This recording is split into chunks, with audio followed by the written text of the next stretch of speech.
Hello అండి, welcome to Akhila aromas.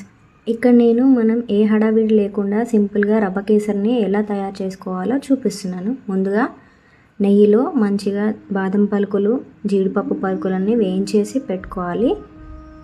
కిస్మిస్ని కూడా అలాగే వేయించేసి పెట్టుకుందాము, లైట్ కలర్ బ్రౌన్ వచ్చే వరకు. నెయ్యిలో మనం తీసుకున్న రవ్వని వేయించేసి పెట్టుకుందాము, లైట్ కలర్ బ్రౌన్ వచ్చే వరకు. ఇక్కడ లైట్ కలర్ బ్రౌన్ వచ్చే వరకు వేయించుకున్నాను.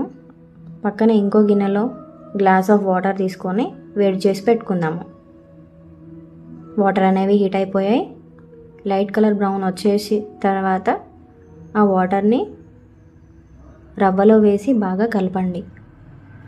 మనం ఏ సైజ్ అయితే బౌల్ తీసుకున్నామో రవ్వ కోసం, అదే సైజ్ బౌల్లో మనం షుగర్ని తీసుకోవాలి, ఈక్వల్ అమౌంట్ అనమాట.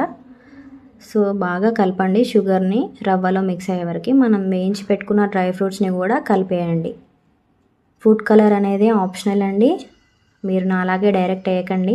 స్పూన్తో కానీ దేనైనా యూజ్ చేసి వేయండి. బాగా కలపండి. కొంచెం ఇలాచీ పౌడర్ వాడాను ఫ్లేవర్ కోసం.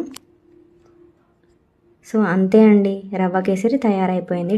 టేస్టీగా వేడిగా ఒక బౌల్లో సర్వ్ చేసి పెట్టుకోండి. అంతే.